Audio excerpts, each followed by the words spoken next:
Hello everyone, March the 31st.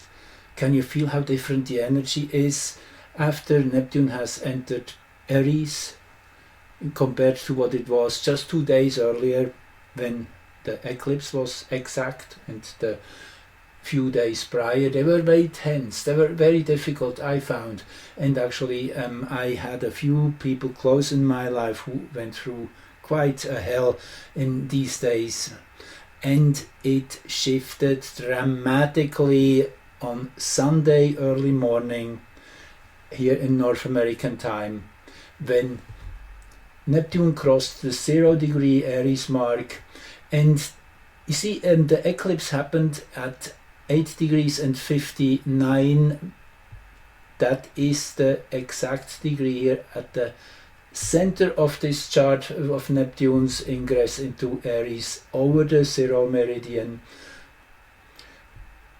So, and then, as I say, it's just 25 hours after the eclipse maximized, the Sun still in Aries, all these planets in the 10th house with the Aries energy there at the target where things are evolving towards. What is important, what we are aiming for in a way, is that Aries energy of new, untouched territory we are moving into, with the backing of lots of connection into the past. It's kind of the dendrites are still going back down into the deep soil of where we are coming from with these Mercury and Venus retrograde. It's the perfect combination. We are not forgetting where we are coming from. We are really, I would say, savoring the rich, nurturing ground we are feeding from, and in that sense, it's our jumping board, our real push into a whole new, different era with Neptune entering Aries and the Leo rising. And I show you there's I have a few really nice charts for you in store here to show you the magnitude of what this really means and how it tunes into what already is here. So first of all, I want to point out a few interesting features of this chart. Is an exact Moon Aries conjunction. We talked about Aries a lot in the last two recordings, that it's been a main feature of the eclipse itself.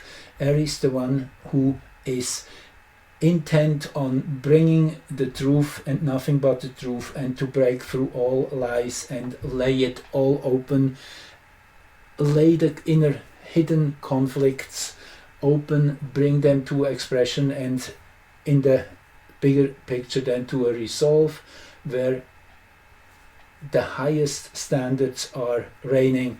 That is the aim. And with Aries here and Chiron and the Moon, this is what Neptune's real mission is here, to open our minds to a whole new way of reality, really, because Neptune really is that shell which defines the solar system in a way. It's the outermost large planet, roughly 30,000 kilometers, versus all the ones which have been found since, Pluto included, are in the range of 10 times smaller in diameter.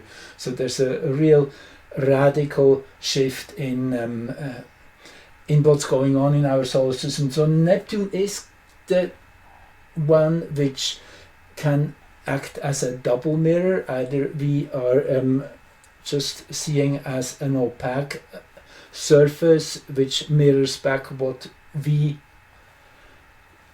beam onto it in a way, or we can break through it, shift its frequency and make it transparent in a way, and then we see past it and far into the infinite space of all possibilities. That is what Neptune is opening right now. That kind of like pulling the curtain back and allowing for a whole new reality to really be slowly fading in. I would say it's a process, and naturally everybody is experiencing this in a slightly different way. The Leo rising is really beautiful, and I want to just show you quickly before we go any further. This is Pluto's Aquarius ingress when Pluto finally entered Aquarius. And so here we have also Leo rising, also Mars close to the ascendant, also in Aries, midheaven actually 1005, again very close to the eclipse degree. So you see, I mean, Neptune and Pluto are two particular planets. They're the slowest ones, and they are showing the big changes, the really largest cycle of them all. If we stop at Pluto, and Pluto still is a very special one as it's the only planetary system. I keep pointing that out. It's a double planet really, which it is the only one really of that kind where the mutual gravitational center of the two bodies is in between in space. So they truly are totally special in their own way. That's Pluto. That's why Pluto makes is so important in this, so important to be looked at. It shows that play of duality in its own way. Highly dynamic. So Pluto and Neptune, they have been actually in that 60 degree more or less for a long time. That started already in the 20th century, around 1930, 40, into the 1980s. For about 50 years, Neptune and Pluto were moving in sync, because it was during that time that Pluto was closest to Earth in 1989, actually, exactly.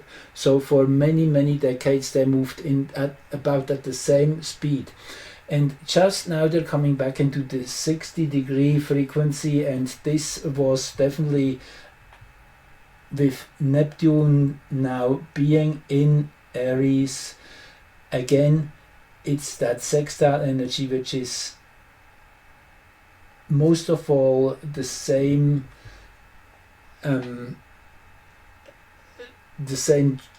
I would almost like to say, gender of the energy. It is the male energy of air and fire versus the feminine energy of water and earth, the green and the blue ones, for those of you who are a bit new here. So red and yellow, this is fire and air, and they are resonating with one another, they're friends with one another, they support each other. So with Neptune now also again in fire, Pluto in Aquarius in air, they resonate with one another, and in that sense they are able to express on a whole new level. Neptune and Pluto is really the biggest trends shifts in society, in human thinking, in human perception even, I would say. So the heliocentric moment of that Neptune ingress was very interesting too, as Mercury heliocentrically is here exactly between those two, Chiron and Aries. You see in the geocentric chart, Mercury is seen here at the end of Pisces, because we look from Earth. Mercury is between us and the Sun right now, and if we look from the Sun, then naturally, from the Sun's perspective, Earth is behind Mercury, so to say. So they're both here in Libra, and it's a totally different perception, but this is the energy which is carried by the sun's rays, by all the particles. It's in each of the quantum packages of the photons, of the electrons. This is the energy imprint they carry, the the real life force, which is the ghost in the machine, if you want. So that's why heliocentric is so important. Very interesting that Pluto here is most exactly within the 7th house cusp, so it's really pushing the shift in society to a max. There is direct interaction, and you can almost feel it, that pry which is breaking everything open. And then naturally we have Sedna, which is in the exact 120 degree frequency, 60 degree frequency here with Neptune. You see here heliocentric Neptune still to be going through the very last section, which is interesting. So from the deeper profound heliocentric feed, Neptune is still in that end period, so it is that overlapping which makes this time very, very special. So I will rush a little bit through the charts here just to really point out something which I want to actually I want to go right to this one, right. So that is the last time heliocentric Neptune and Pluto were exactly aligned at 800 Gemini. That was in 1892. Now this cycle is a 500-year cycle roughly. I made here a little document which illustrates this nicely. You see, right now we are here. Every roughly 500 years, actually it's 493, 494, these two meet, so this is half a millennium we are looking at here. So this last cycle, which began in 1892, will last till 2385. So this is a big shift, and you see they meet in the same sign now in Gemini.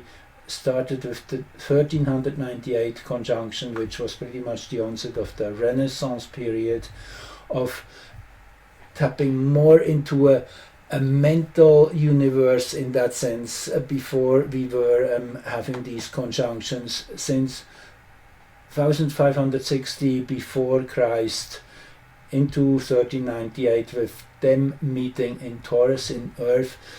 So this was a fundamental shift around 1400 from Earth to air, which would mean from a more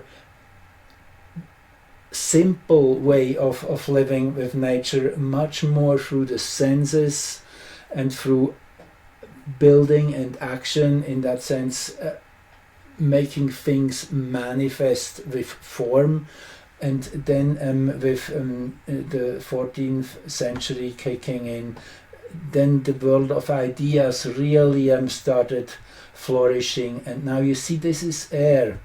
And where is Pluto and Neptune now? Again in air signs since this latest conjunction. And just want to show you here, this is where we're going. So they're now both in air again. And then, well, you see, as I say, 2385, the next one 2878, until the year 4350. Then the water element comes in, and then evolution again goes in a whole different rhythm. A different tune will be guiding the evolution, which will probably be much more emotionally centered, heart centered. again in a very, very different way, and you can't really say that one is better than the other. It's just different ways of collective expression. And with the air element now again being in full flavor. And so let's have a quick peek at when this last cycle started, also with a Leo rising, and you will see it's this what's presently happening with Neptune entering Pisces and Aries is totally resonating with this chart. Yes, Leo rising. This is probably a really big one, which means it's all about having the courage to be ourselves in our strong identity, trusting the solar principle and stepping into this arena to leave an imprint, and each of us is called to do that on their own with Aries' help and all the other planets who are so favorably placed for that. We definitely get the input we need. Now, if we look at this chart here, this really shows us the 5 centuries ahead in a way. And what stands out here is Chiron here in the first house in Leo, which is the hero's journey. So this is really that time when we grow to maturity, in that sense that we are embracing the challenges of life and taking them as opportunities to evolve, to really go through that process of refining the lower frequencies to gold. That is that chironic journey. Always Tolkien comes to mind. He has that in his birth chart. He's a strong expression in his stories of that principle. The Mars-Uranus conjunction here is super interesting. Also, actually, there's a Venus-Mars opposition here. You see, this chart is super creative in a way. So, if Juno at the helm, it's about coming together as a humanity and working together, supporting each other, and also expressing each of our individualisms. Very important. Everybody brings a little bit of a different ingredient in to make this all happen. So this is the base chart, and what also is interesting here is the Jupiter Ceres conjunction, very exact, which shows that there's a real abundance of creativity coming out of that Pisces pool of infinite ideas. It's a very beautiful chart in general. Yes, it has its challenges, particularly if we look into the geocentric chart of this same moment. That's now how it expresses on Earth, this last Neptune-Pluto conjunction. So that was actually interesting, exactly on a new moon, actually a little bit before. So in Aquarius, nevertheless, with the black moon here at the root of this chart, which is for the 0 meridian. So it just shows it will be a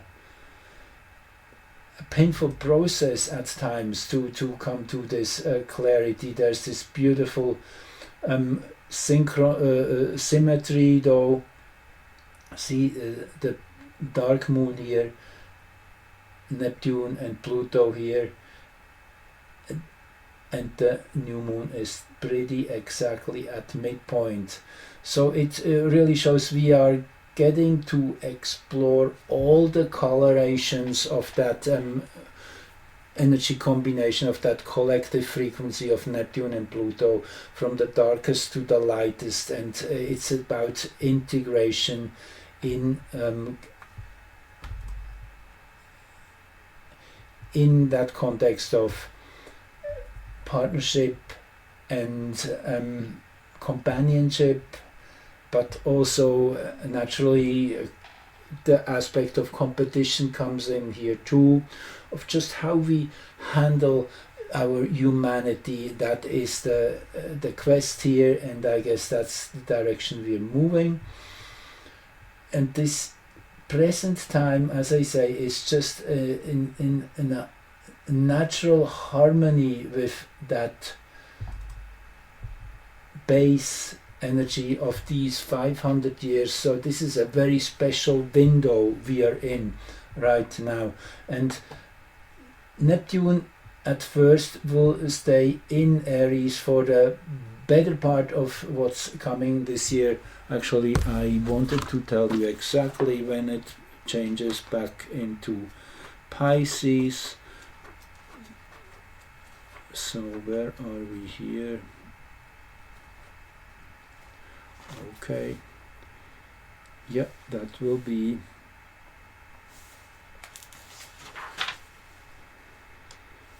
in October 22nd, 23rd around. So April, May, June, July, August, September, for almost 7 months. So this is a great promise of things to come to a clear place by this radical disclosure which is underway. And in that context, I just want to show you what really struck me when I read it. That is from Milei, President Milei in Argentina. And so that will be coming out in the open. At least that's a promise. That was published on the 27th of March. And it says here, Argentina is set to declassify all government-held files relating to Nazi and so forth. You can read that. I don't want to go into, but I will put the link under the video, so you can go there if you wish. This is just one of many aspects, and it has also to do with that Sedna position. Sedna is the one which has gained back its voice, coming out of that dark and deep underground place, deep in the sea, deep down in the oceans. That's where Sedna resides. And Sedna is now surfacing and starting to really stick her head out of the water and release the secrets and all the information gathered through the last roughly 11,000 years. And naturally then with that Mercury Venus here at the last degree of Pisces and a perfect sextile in that finger of God, that yod with the black moon now in Scorpio. Yes, this is very clearly the signature of a big disclosure, and this will release energies which will bring the human population into a state of uproar, because so many will be just blast away, but what they didn't think would be possible was possible. They thought maybe that was a conspiracy and whatnot.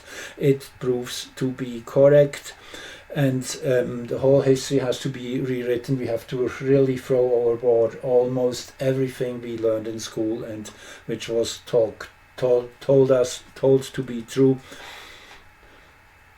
So anyway, this will really generate such an uproar in the etheric field of mental emotional energy that will be picked up by Earth, and that is the main reason that we will also see some really big stuff happening in terms of earth changes, flooding and earthquakes and volcanic eruptions, all of that. You saw it already just the days prior to the eclipse, there were these 4 big earthquakes within 48 hours, all 6.5 and bigger. 7.7, the really bad one in Myanmar. And then there was also an X1 solar flare, totally unexpected by astronomers on that same day. So this all kind of showed, yes, something big is being kicked off, and it's going 2 different directions. On one end, it's going through all that crisis and formatting which is happening in the wake of all that uproar which is being released. So it's literally a resolution shock. There's a resolution coming, but it comes as a shock, and this is something which can kill a patient either by stroke or heart attack. If we are lucky, we definitely make it through it as a collective, but it will be a little bit of a rough ride. That one is clear. And again, to just give you a little timeline, I think it will be starting serious with Earth Day around April 21st, 22nd. That's when things really start to get into high gear. There is already before that some rattling, particularly after the 12th of April, but the real serious shifts and changes will probably be more toward the end of May, early June. So it is a gradual build up, and it might be interesting to reconsult the predictions which come with these present times. I have made an earlier recording on that. You will find it in the archive. Anyway, I'll leave it at that. Thank you for being here and joining, and wish you all the best. I know you are doing the best you can, and that's all we need to really know when we do what we feel is the right thing and come from our hearts, and nothing can really go wrong.